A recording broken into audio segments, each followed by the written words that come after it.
O tema da minha palestra hoje é missões em nossos dias. Eu quero abordar com você um pouco de o que está acontecendo no mundo de missões. Quais são as novidades? O mundo está caminhando.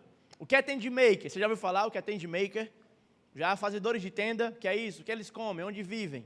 Não perca agora, hoje, aqui na conferência A Missão de Deus. Então, nós vamos falar um pouco sobre essas coisas. E para isso eu estou ali com a Carol, que vai me ajudar a passar os slides. Ok? Ficou bonito que só essa apresentação, gostei. Vocês gostaram também? Hã? É feito já, é só botar as coisas. Então, os meus objetivos aqui nessa tarde são apresentar os desafios de missões do mundo moderno, as respostas que a igreja e as agências missionárias, de modo geral, têm apresentado, e também sugerir algumas formas que eu e você podemos nos envolver com a missão de Deus. Pode passar. Então eu queria começar trazendo um relato histórico sobre como foi. A nossa igreja, a igreja brasileira, é uma igreja recente. Então nós não temos um peso histórico muito grande. Nós temos uma pouca relação histórica com a missão de Deus. Em 70, a nossa igreja ainda estava se reafirmando como igreja cristã. Os estudiosos, os historiadores vão falar que a igreja não tinha ainda uma identidade. Nos primeiros anos do início do século XIX até o final do século XIX, século XX, aliás, a gente estava se reafirmando ainda o que seríamos, qual é a identidade da igreja, o que é ser evangélico, e todas essas coisas. Em 70, a igreja consegue tomar uma conjuntura um pouco mais sólida. Você que viveu nessa época deve se lembrar que a igreja agora ela tem uma cara, agora ela não é mais um movimento, agora ela tem cara, começa a institucionalizar algumas coisas. Ainda as denominações históricas, não tem tantas divisões, ainda há alguns pesos, as igrejas são homogêneas. E aí, então, elas são expostas aos desafios dos povos não alcançados, pessoas que nunca ouviram falar do Evangelho. E aí acontece algo maravilhoso, na década de 80. O que acontece? Eles chamam de o grande boom missionário. O Brasil passou-se a ser referido entre as nações como a nação celeiro de missões. O nosso país, pessoas investiam muito dinheiro, as igrejas mandavam muitos missionários para os outros lugares, para longe, para poderem fazer o nome do Senhor conhecido. E então, em 1990, nós temos o grande retorno. Esse pessoal que foi em 80, ele foi um pessoal que foi apaixonado. Eles foram impactados com os desafios. Lembra que a gente falou sobre a motivação? Então, naquela época, eles faziam missões, mostravam fotos e iam com a intenção de salvar perdidos. E a gente já viu que essa não é uma boa intenção. Embora isso tenha a ver com salvar perdidos, missões é mais sobre a glória de Deus, sobre o que Deus está fazendo, do que sobre os perdidos. Vocês estão comigo? Acho que não estão tantos, não. Vamos lá, vocês estão comigo? Fica ligado, ok? Então, nós temos muitos missionários. Para mencionar pelo menos um caso, você lembra quando eu estava na roda temática hoje e mencionei o caso daquele irmão que foi para uma tribo indígena? Aí, o cara aceitou a Cristo e ele tinha 3 esposas. E ele falou: pastor, eu quero servir a Jesus, eu quero ser fiel a Deus. O que é que eu preciso fazer? E o pastor falou para ele: a primeira coisa que você precisa fazer é ficar só com uma esposa. No dia seguinte, ele chegou ao pastor e falou: pastor, eu posso agora ser um cristão fiel, eu agora só tenho uma esposa. E o pastor perguntou: o que é que você fez com as outras 2? Eu matei elas 2 e enterrei. Vocês estão rindo, né? Vocês estão rindo, mas ele voltou do campo. Ele não soube lidar. Ele teve problemas, ele não soube lidar, ele voltou do campo. Então perceba que o trabalho transcultural, o trabalho em outra cultura, vai nos expor a desafios que precisamos estar preparados. Há um choque cultural, há um problema na comunicação, você precisa ler a cultura, sistemas de crença, fenomenologia da religião, antropologia, compreender línguas, dialetos, tradução de Bíblia. Eu conheço outra história. Eu acho que é o Totem da Paz ou Por Essa Cruz Te Matarei. Bruce Olson vai falar no seu livro que ele chegou lá e quando ele estava contando a respeito de Jesus, ele falou sobre Judas. E Judas era um grande traidor. E as pessoas glorificaram a ação de Judas em detrimento da ação de Jesus. E ele não sei o que fazer. Quando ele foi estudar, um estudo cultural, antropológico, ele foi perceber que naquela cultura, um valor primordial era aquele que conseguia enganar. E então ele teve muita dificuldade. Então perceba a importância do preparo para chegar ao campo missionário. A importância do preparo. Esses missionários em 80, eles voltaram com grande depressão, em estado de burnout, crises, plantaram igrejas que não conseguiram se estabelecer porque não foram igrejas saudáveis, não estavam preparados. Só que em 90, a igreja deu uma resposta. Foi aí onde nós tivemos o avanço das agências missionárias, curso de missões especializados. Missões para os sertanejos, missões novas tribos, missões para os ciganos, a UEC Brasil, a Junta de Missões Mundiais, a Junta de Missões Nacionais. Nós temos todo esse pessoal que agora se propõe a não só mandar o camarada para o seminário e estudar a teologia, mas também um preparo missiológico, antropológico, cultural. E agora, então, esses missionários começaram a ir e fazer trabalhos mais robustos. É em 90 que o Ronaldo Lidório vai para os Concombas. Ele chega em 83, já um pouco preparado. Você deve conhecer essa história. Se não, você devia lá, Ronaldo Lidório Concombas. Ele foi para uma tribo em Gana, no noroeste africano. E foi plantar uma igreja lá. Ele traduziu uma Bíblia e ele era muito bem preparado para isso.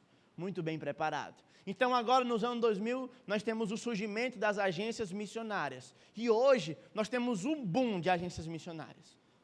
Hoje nós temos Jocum, Novas Tribos, Juvep, nós temos Pro Sertão, nós temos Missão Gap, nós temos, mas me ajudem aí, as que vocês conhecem, MMM, a BMG, a MEAF, a Missões dos Ciganos, nós temos todas elas. Para índios nós temos muitos, para o sertão temos muitos. Agora você tem um preparo mais especializado. Então perceba que a cada vez que o mundo apresentou um desafio, a igreja respondeu com uma resposta. O Senhor nos ajudou nisso. Então, a pergunta que eu faço, quais são os desafios do nosso mundo hoje? Quais são os desafios para fazer missão? Em 80 eles não tinham preparo. Em 90 eles tinham preparo. E agora? Como é que nós vamos fazer missão? Então, pode passar, por favor. Pode passar. Bonito, é isso aí? Então, nós estamos nos desafios do mundo moderno. O mesmo evangelho para um mundo em mudança. O mundo está em constante mudança. E uma coisa que nós não podemos mudar ou adaptar era a mensagem do evangelho. Ao passo que o mundo apresenta desafios, nós precisamos apresentar respostas que são centradas na mensagem do evangelho. Vocês estão comigo? Estão comigo? Aí. E quais respostas são essas? Pode passar. Olha aí os desafios que a gente tem. Eu coloquei aqui, não é ordem, eu podia passar uma palestra só sobre isso. Mas nós temos hoje o desafio dos imigrantes. Durante muito tempo, eu e você, eu espero que você tenha participado disso, oramos pela igreja perseguida. Quem é que já fez uma oração pela igreja perseguida? A igreja perseguida é o lugar onde não pode se pregar a mensagem do evangelho. A Arábia Saudita. Não se pode, você é morto se fizer isso. Você é preso, é um criminoso, fora da lei. E nós oramos, muitas vezes, por pessoas que fossem enviadas até lá. Contudo, o nosso Deus, pela sua bondade e misericórdia, percebeu, esse pessoal não está querendo ir lá não. Eu vou arrumar outro jeito.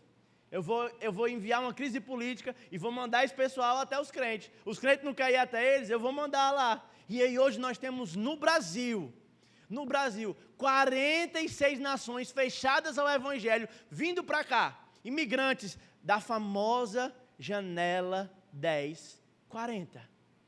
Que oportunidade o Senhor está nos dando, irmãos. Que oportunidade.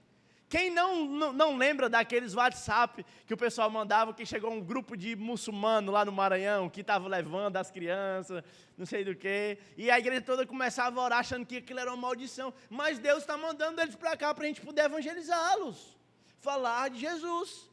Eles estão construindo mecas. É porque a gente não se mobiliza. Esses muçulmanos precisam de lugares, precisam de ajuda com língua, precisam de ajuda, orientação básica, com filhos. E a pergunta é, onde está a igreja do Senhor para dar resposta a esses imigrantes? Eu mesmo já tive, para você ver, a Fabiana e a Vanessa vão lembrar. A gente teve lá na nossa turma, no Parque Potira, ele é de Guiné, Isaac Sambé Agridoce, é isso? Agridoce Isaac Sambé. Eu tive o privilégio de ter um aluno na minha turma, aqui em Fortaleza, sem ir muito para longe, a 15 minutos da minha casa, um imigrante de outra nação. Sabe lá Deus quando eu vou chegar à África, se eu vou. Mas eles estão vindo para cá. Isaac foi alcançado pelo Evangelho e aqui nós podemos discipulá-lo e podemos cuidar. Então perceba que o Senhor está trazendo esse povo. A Europa está repleta deles.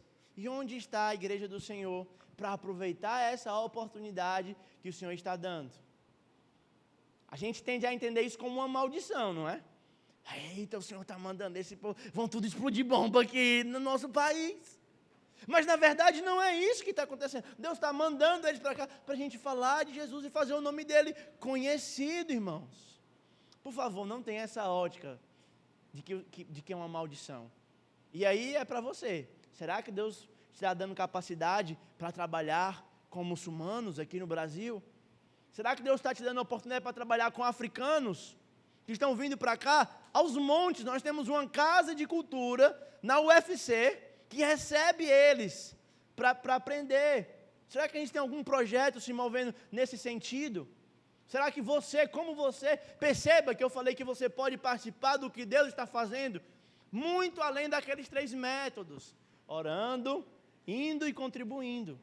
De alguma forma é isso aí, né? Então de alguma forma isso se encaixa dentro do I. Mas você pode fazer isso.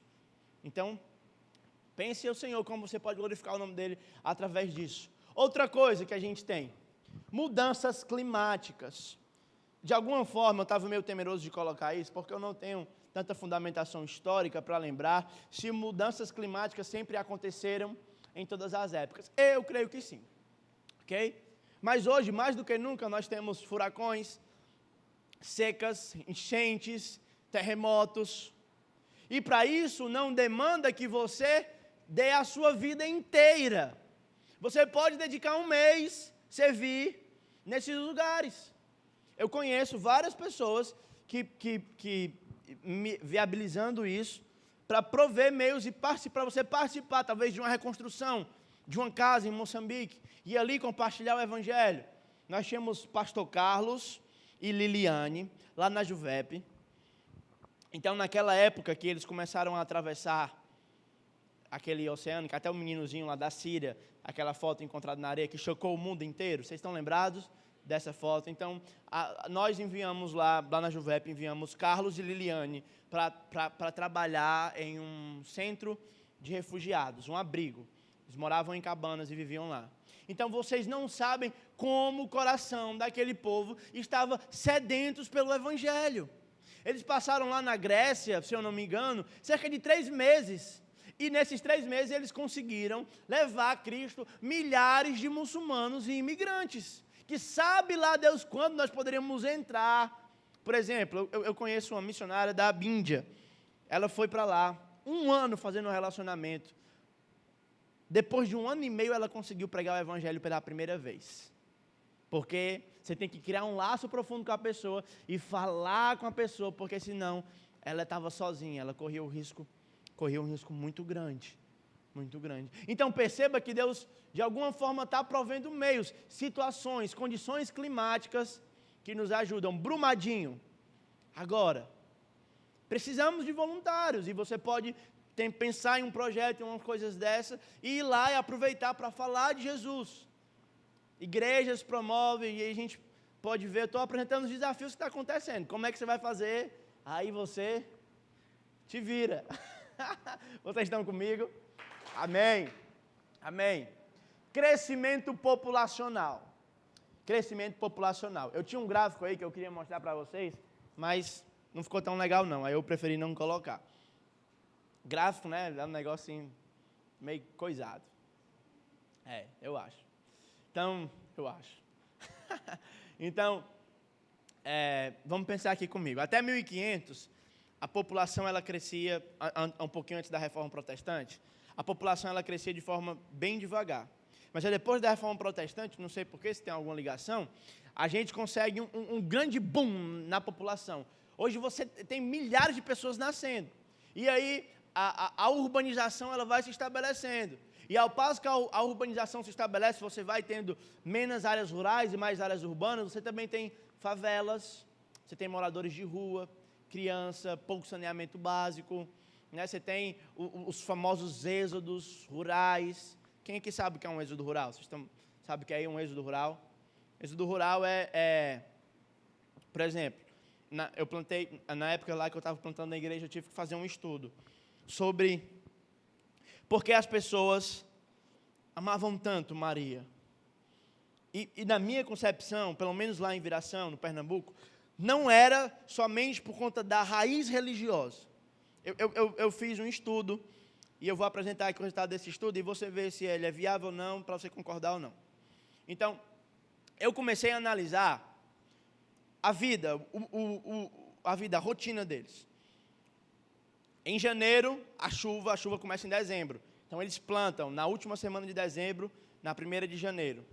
Eles plantam, e enquanto eles estão plantando, eles têm condição de viver lá, conseguem ganhar dinheiro, conseguem comer. Mas de junho em diante, as chuvas acabam. E então, os homens vão para o sul, para São Paulo, para Minas Gerais, para colher batata e para trabalhar nas plantações de café. Então, nesses primeiros 6 meses que eles estão em casa, os homens bebem muito, são maus pais, maus maridos. Da forma que quando eles estão no bar, a esposa está chorando porque ele está fora de casa, e quando ele está em casa, a esposa está chorando porque está apanhando. Não é sempre assim, tá? Se isso for para a internet, essa parte tem que cortar, porque vai que alguém de lá vê, né, e dá problema. Então, nessa primeira parte. Na segunda, as mulheres sertanejas, segundo Luiz Gonzaga, não falham no trato. Você já viu Luiz Gonzaga dizendo? A mulher sertaneja não falha no trato. Então, nos outros 6 meses que eles estão fora do local, as mulheres choram de saudades. A criança que cresce vendo aquilo, ela vai atribuir à figura do pai todo o sofrimento. E toda a ternura, o amor maternal, essas coisas todas, ela atribui à mãe.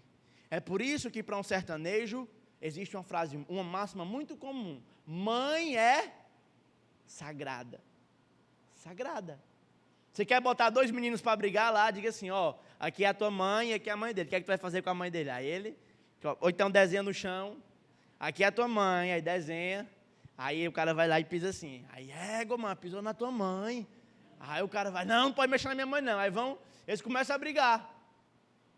Entende? Que há algo mais do que simplesmente a idolatria.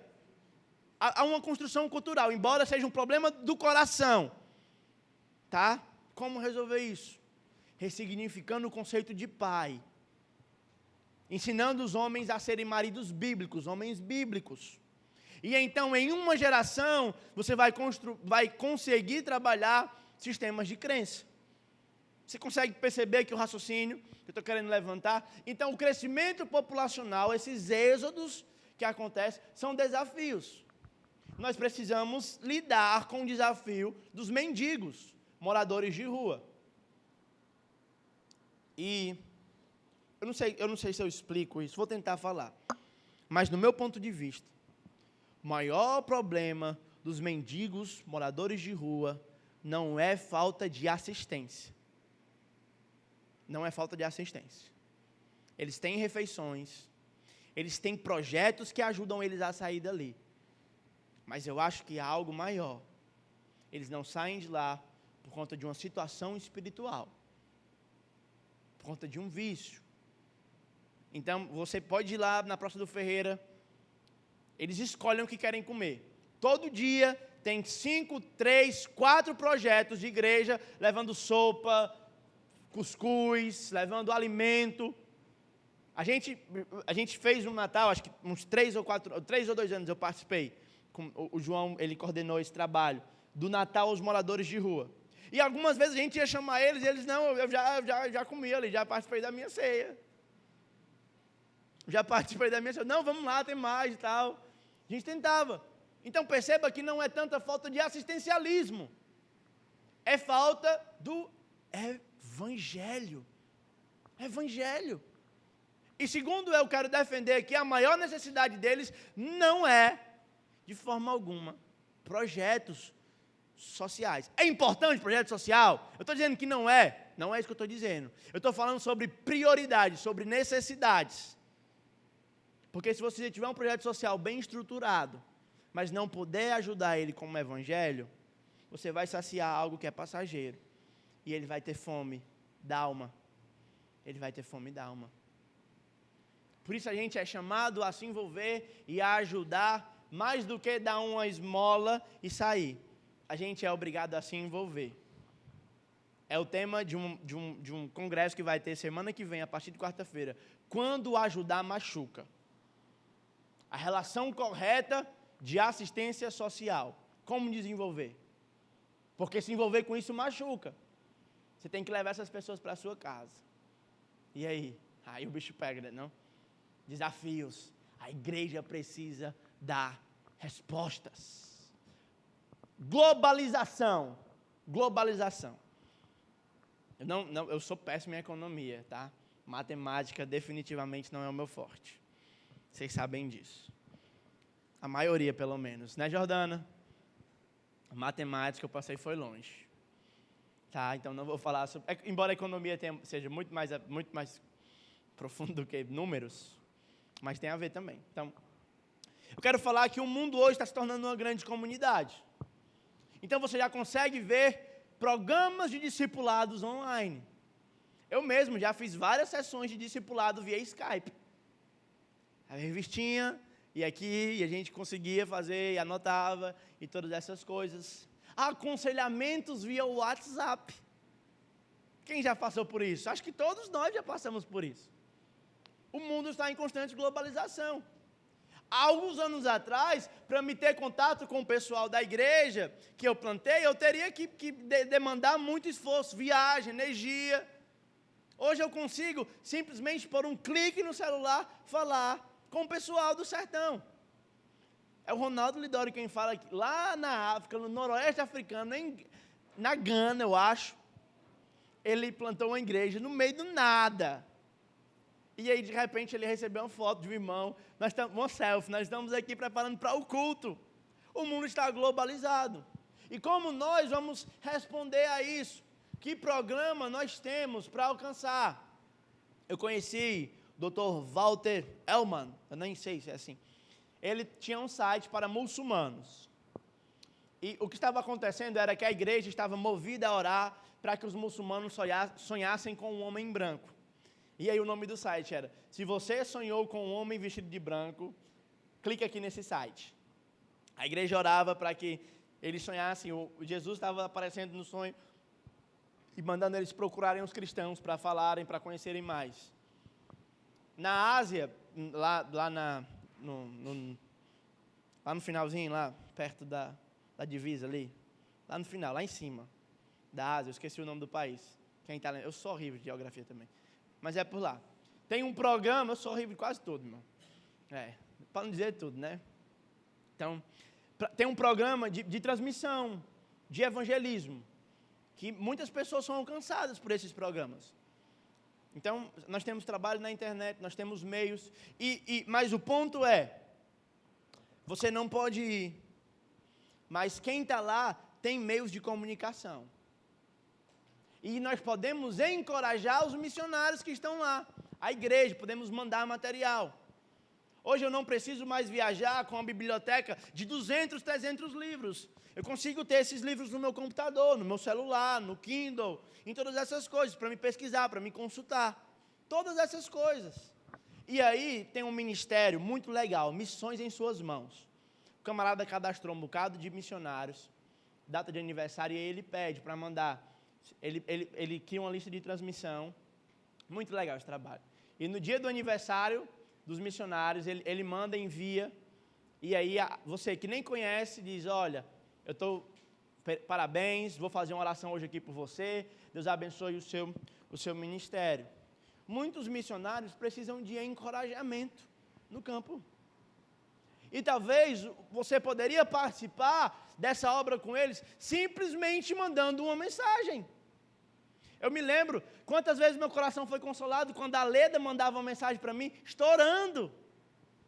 Não precisa de muita coisa. Eu costumava brincar lá a gente brincava no nosso grupinho, quando a gente mandava a carta de relatório, a gente não queria nem muita coisa, só as 2 mãozinhas do WhatsApp já era o suficiente para nos encorajar. Porque às vezes as pessoas pegam as cartas, os relatórios missionários e não tem sequer a coragem de mandar pelo menos um emotezinho com um coraçãozinho assim, irmão, Deus te abençoe, um áudio, 30 segundos. Não precisa nem você talvez ler ou vou contribuir com alguma coisa nisso aí. Mas um emotion já ajuda. A globalização, você pode se envolver de alguma forma. Saber como você pode orar, ter esse contato direto com o campo. Missionários entram ao vivo, nos cultos de suas igrejas, via Skype, e prestam relatório e falam do que Deus está fazendo por meio de sua vida. Você está vendo que há muitas formas de você se envolver com a missão. Há muitas formas. Pode passar, Carol, por favor. Então, e aí eu quero falar, agora de modo mais específico, para você que quer ir para o campo missionário. E você que é pastor, que quer enviar alguém da sua igreja. A importância do trabalho das agências missionárias. Das agências missionárias. Vamos refletir aqui um pouco em Atos capítulo 13. Passamos meia hora, então eu tenho mais talvez 15 minutos. Vocês estão comigo aí? Eita, agora ficou mais... Estão comigo? Amém. É quase uma salva de palmas. Atos capítulo 13.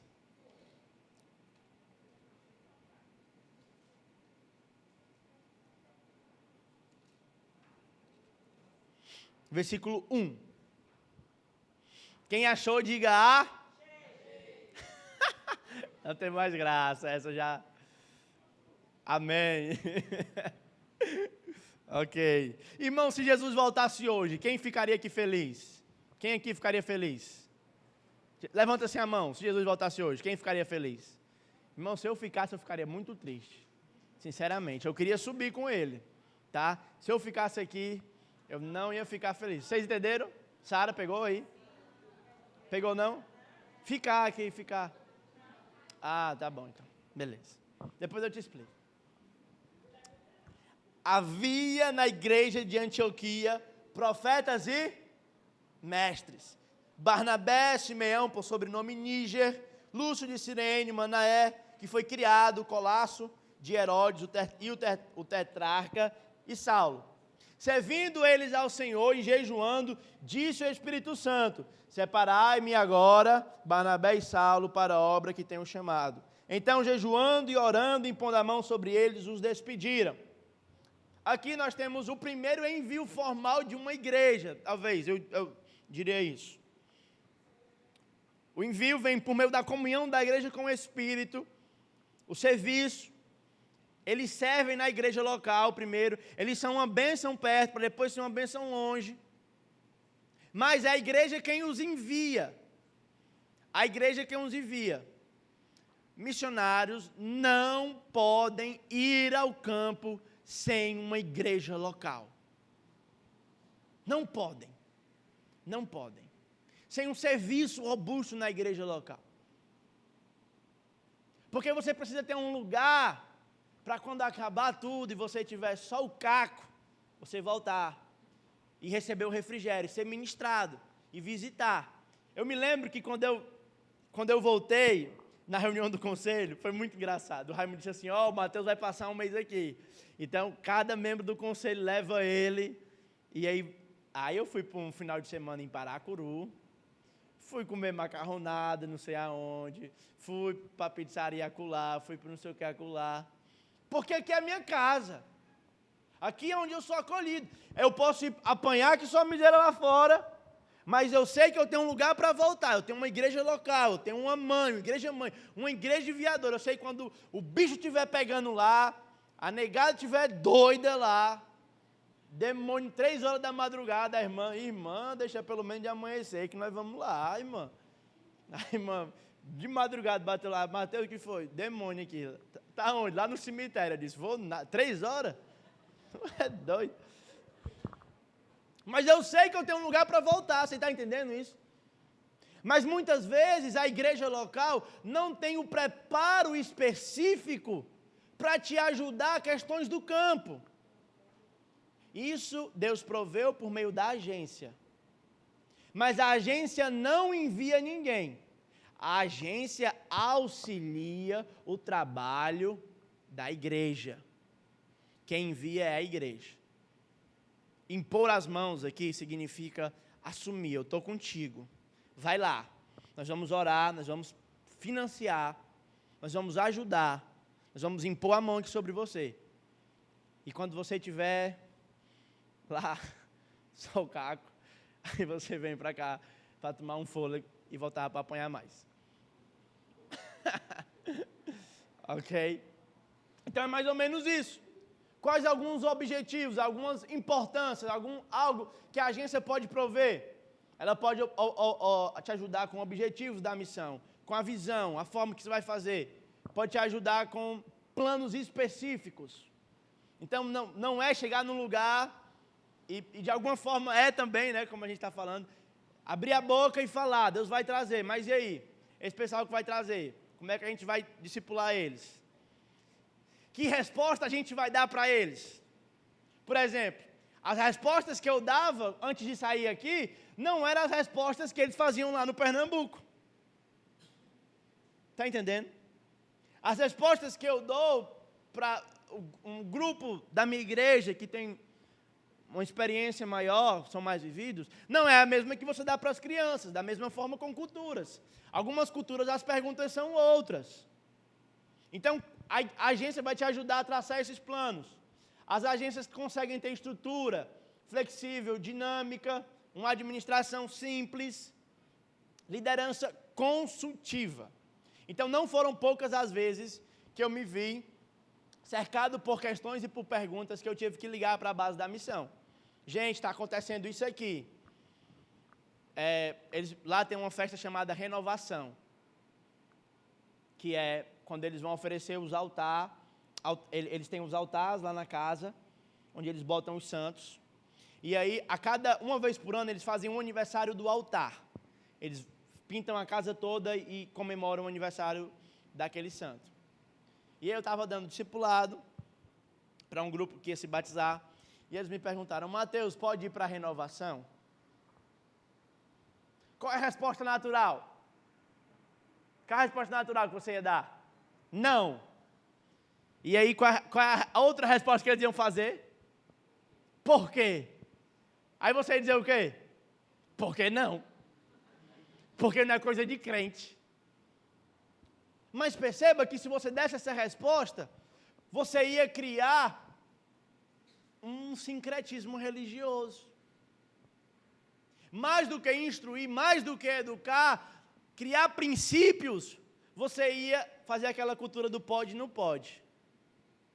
Tá, né? Assim que acontece? É o pastor Mano quem fala. E eu acho essa fala dele muito relevante. O caminho da educação é muito mais longo e doloroso do que da imposição. Impor é mais fácil. Vocês não vão para a renovação e ponto final. Eles não iam. Mas em um ano eu ia embora. Quando eu fosse embora, sabe o que eles iam fazer? Eles iam. Ou quando eu não estivesse lá, eles iam escondido. Porque não foram instruídos e educados. Então a gente tem que estar preparado. Então eu ligava lá e a missão, por sua experiência naquele campo, naquele contexto, ajudava e provia meios e recursos para me dar essas respostas. Complexas. Muito complexas. E essa resposta em si foi muito complexa. Na nossa missão nós temos pessoas muito preparadas. Bárbara Burns, Cesário, Sérgio Ribeiro, pessoas que vivem, pastor Thomas. Mas a resposta não foi simplesmente dada em um dia. Eles se reuniram, eles pensaram e nos ajudaram com isso. Ok? Outras coisas mais. Capacitação do missionário, comunicação efetiva, a como comunicar o evangelho de forma transcultural. Treinamento em missão, no campo, eu vou te treinar no campo. Orientação eficaz, estudos intensivos da língua e da cultura. Processo de aquisição de línguas, muito complexo, muito complexo. Qual a língua lá em Gâmbia? Inglês e os dialetos, né? Orem pela aquisição da língua. É muito difícil. Muito difícil. Passa aí, Carol, para a gente continuar. Então, quais são os objetivos disso tudo? A glória de Deus, salvação dos perdidos e o sucesso bíblico do missionário. O adjetivo bíblico é muito importante, você não pode tirar. Porque sucesso bíblico é diferente de sucesso secular. Qual seria um relatório bem-sucedido de um missionário? Eu cheguei lá. Em 3 meses eu preguei o evangelho. Tinha uma igreja, pessoas se converteram. Isso acontece? Sim, acontece. Mas muitas vezes a pessoa vem só aqui na frente, não sabe nem por que veio, e o cara já está botando no relatório. É o camarada que veio, pregou 15 anos na mesma comunidade. Não converteu ninguém recebeu a Cristo. Aí ele vai chegar lá na igreja. Você é um fracassado, rapaz, isso não vale nada. Como é que o cara prega 15 anos não se converte uma pessoa? Sucesso bíblico é que ao final do dia, o missionário ou a missionária sejam encontrados fiéis a Deus. Fiéis a Deus. Fiéis ao Senhor. Às vezes você vai pregar e o Senhor, as ovelhas do Senhor vão ouvir a voz e elas mesmas virão. Agora é claro, não é para justificar isso aqui também, dizendo assim, a irresponsabilidade, preguiça. É fidelidade. Fidelidade é você estuda muito, se dedica, faz o melhor que você pode, vai evangelizar todo dia e ninguém faz projeto, trabalho sério, organizado. Não é também, tem outro extremo também, né? Eu sou fiel a Deus, mas vou ficar aqui em casa. Vou um dia por semana evangelizar, vou conversar, então fico aqui na minha casa, está na casa. Não. Então, isso tudo é importante. Pode passar, Carol. Essas coisas são importantes. Aí são as estratégias. E aí tem o famoso orar e contribuir, tá? Você deve orar por missões. Orar por país, orar por missionários. Você precisa adotar alguém para interceder. Não é tão difícil levantar recurso para ir para o campo. É difícil? É difícil. Mas não é tão difícil como levantar intercessores. Intercessores. Pessoas que oram por você, mais do que contribuem. Isso é muito difícil. E você pode ser um intercessor. E aí o intercessor que eu estou falando é o intercessor do varejo. Não do atacado. Quem é o intercessor do atacado? Senhor, abençoa todos os missionários, em nome de Jesus. Amém. Você pode criar uma relação de intimidade, conhecer, participar do trabalho. Manda lá mensagem para os meninos, e aí, como é que está na Gama? Primeira semana, legal. Conhecemos a irmã fulano, vamos orar pela irmã fulano. Orar por eles, estão precisando de oração, aquisição de língua, dificuldades com a cultura, dificuldade com o sustento, dificuldade com não sei o quê. Então, orar e você se envolver com essas coisas. Para isso você precisa ler, para isso você precisa participar de conferências, você precisa se alimentar disso. Você precisa procurar se inserir no que Deus está fazendo. Contribuir. Ai, meu bolso. Você tem que assistir hoje, anote aí, assistir na sua casa. Hands of Rice. Mão de arroz, o projeto. É em inglês mesmo, você bota lá no Google e ele traduz. Mão de arroz. Uma igreja paupérrima no interior da Ásia. Sustenta 1.800 missionários. A igreja é paupérrima. As casas são de, tipo, sem terra, as casas. Cada membro dá uma mão de arroz. A igreja vende e é para missões. Você pode fazer, vou fazer aqui uma semana, não comer sanduíche e enviar para missões. Vou 1 ano com o mesmo sapato, enviar para missões. e pensar como você pode fazer. Existe vários, eu tenho uma lista assim, de 25 coisas. É viagem, você faz as contas, vou fazer aqui uma viagem, aí você faz as contas da passagem, do hotel, das refeições. Em vez de você fazer a viagem, você oferta a viagem para o missionário. Tem um bocado de coisa que você pode fazer. O celular, vou comprar um iPhone 6, não 5. Como é que chama? A volta eu mando de oferta. A diferença. Então existem várias formas. Ir. Você pode ir também. Como eu vou, Matheus? Eu faço faculdade, eu trabalho, eu estudo, tenho um bocado de coisa para fazer. Como é que eu vou? Aí é onde nós vamos estreitar o laço aqui na minha palestra. Então, existe hoje um modelo chamado missões de curto prazo. Short time é o termo técnico. O que acontece? Pessoas vão para projetos de um mês. O Israel teve um na Amazônia com os ribeirinhos.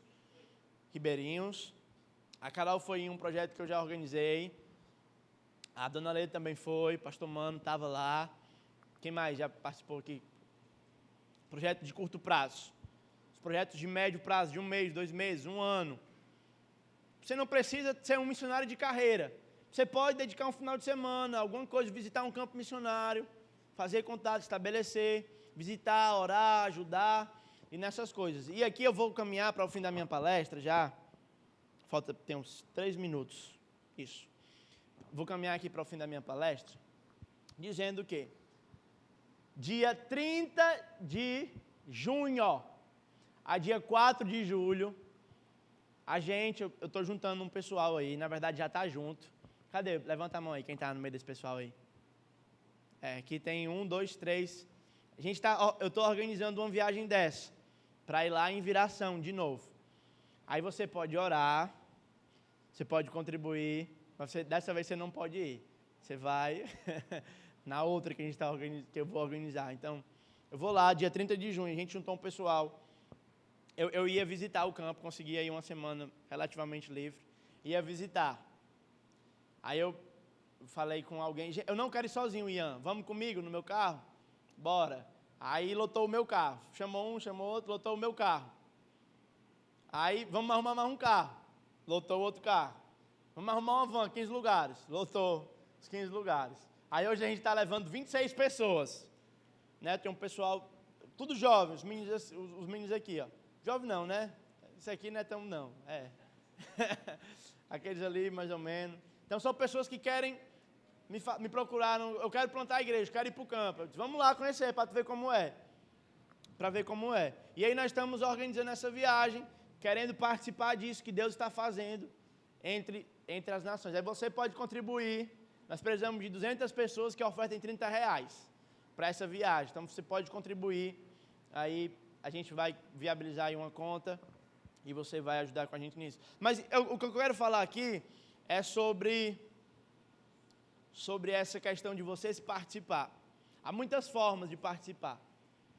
Há subgrupos, há skatistas, há dançarinos de hip hop, há surfistas, essa galera mais alternativa, há os intelectuais, há os ricos, os mais ricos, os ricos mesmo assim, riquérrimos.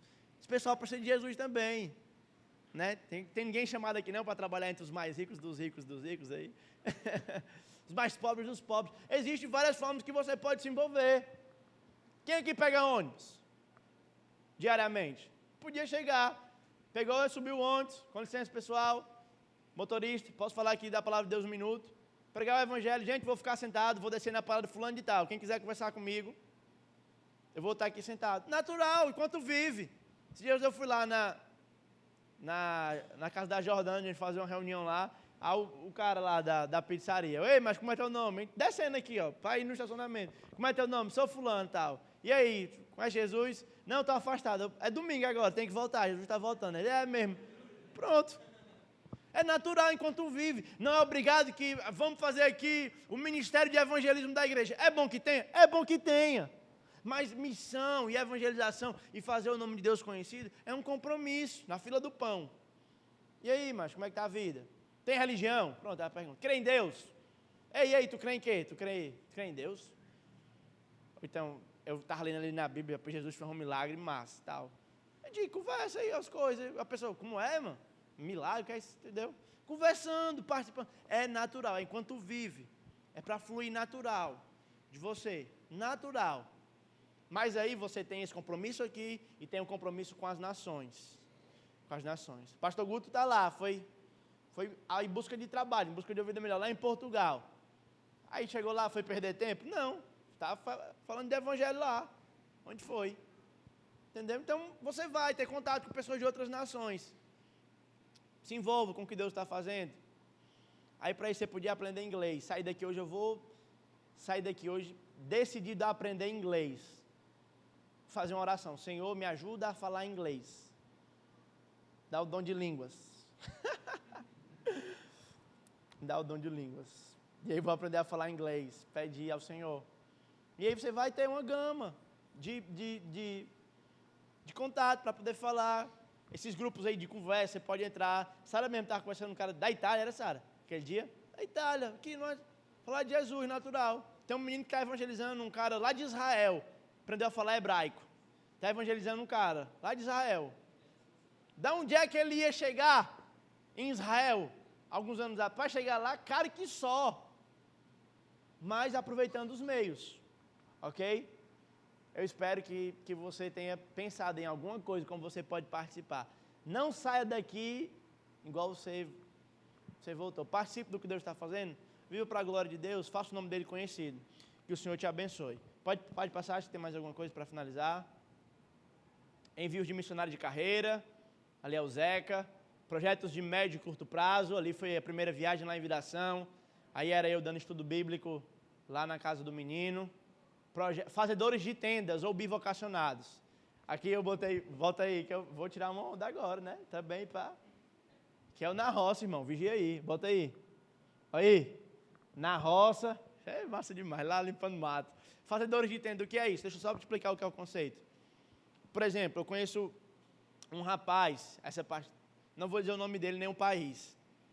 Ele vai para um país que é fechado ao evangelho e ele vai para trabalhar em imigração. Ele vai trabalhar para imigração, não, exportar. Como é que chama? Um país do outro, comprar coisas, grãos. Vocês entenderam, né? Ele vai para o país, vou inventar aqui o país aqui, mas não é. Ele vai para o México. Ele vai para o México para comprar as coisas aqui do Brasil, para levar para lá. Só que a ideia dele lá não é isso, não. Ele vai trabalhar, desse trabalho ele vai conseguir tirar o sustento, e aí ele vai para plantar a igreja. Vai para plantar a igreja. Várias oportunidades de intercâmbio em países na Inglaterra. Precisa demais de igreja lá. Você se inscreve num programa de intercâmbio desse aí, se organiza e vai lá, passa um mês lá, falando de Jesus, procura uma igreja, fazer uma parceria. Muitos meios, irmãos, o mundo hoje se tornou um lugar pequeno. Existe avião, recurso não é tão difícil, basta se organizar para participar do que Deus está fazendo. Amém? Deus abençoe você, eu queria orar.